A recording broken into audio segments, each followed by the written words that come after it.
OnTime has been designed with a focus on scalability, visualization, and giving the user a tool that is easy to use, and this is how that tool looks.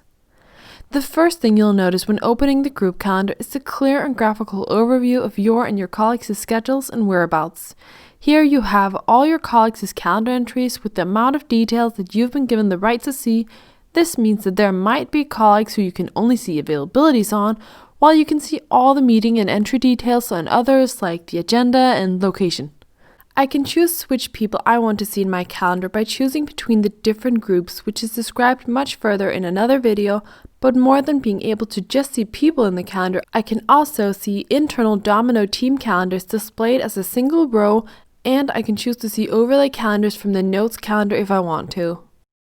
The events in the calendar have different colors. This is what we call legends, and it describes the category of the event depending on whether it is, for example, a client meeting or working from home. In the bottom over here, you can see what the different legends mean, and you can also use them actively. If you, for example, want to focus on working from home entries, you can choose to only see those in color, making it easier to focus on them. All you need to do is use the Mark All/None button. The whole panel over here can be pulled out and left out if you use it a lot, or kept small if you would rather have more calendar space. Next, we have the navigation bar up here, which can be used to see the calendar in different ways. Firstly, there is a switch that can be used to switch between focusing on a group of people or a single person. In the person focus, you can have some people saved on the left that you can easily move around between. This quickly gives you an overview of how a person's calendar looks and when their availabilities are.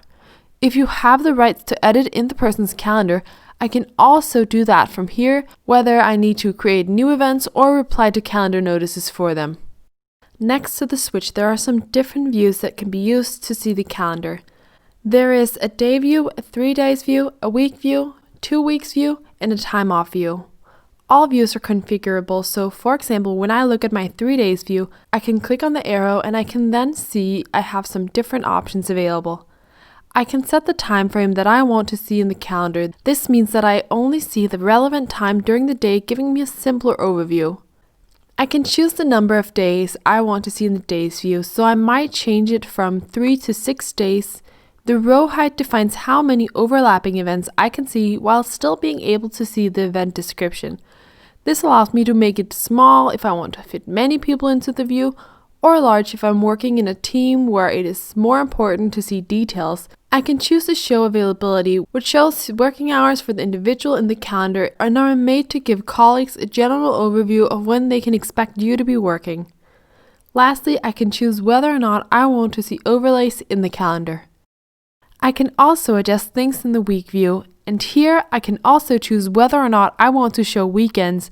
I do this by saying no to showing weekends, and now it will just give me my 5-day work week even if I choose to see more than 1 week.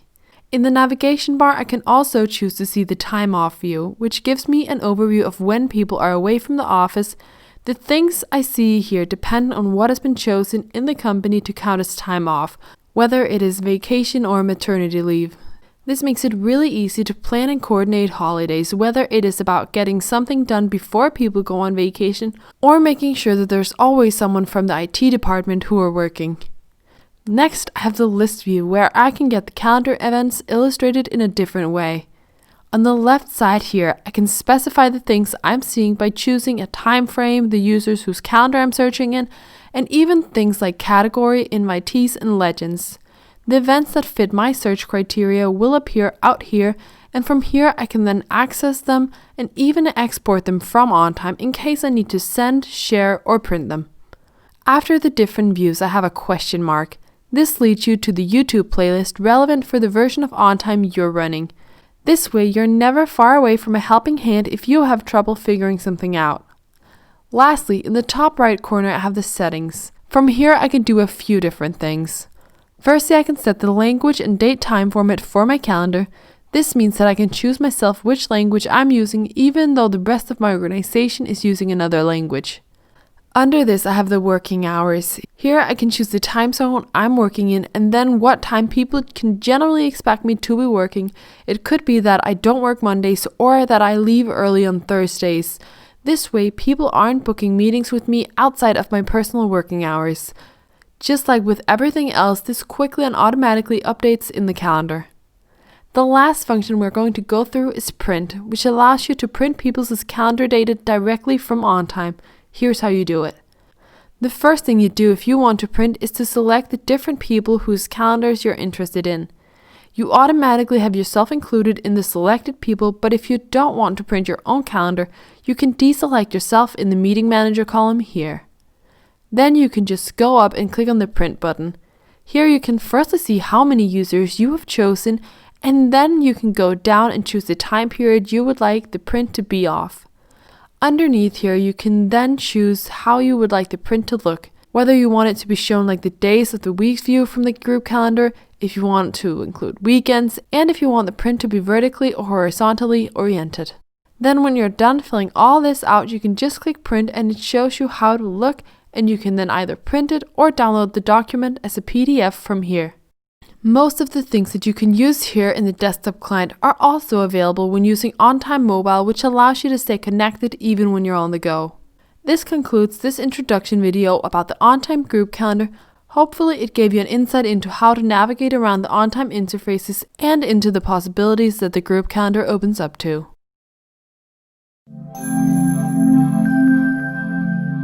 Thank you for watching. We hope you enjoyed the video and found it helpful. If you did, please don't forget to subscribe and visit our YouTube channel for more videos like it. You can also visit our website for more information and to try it out yourself.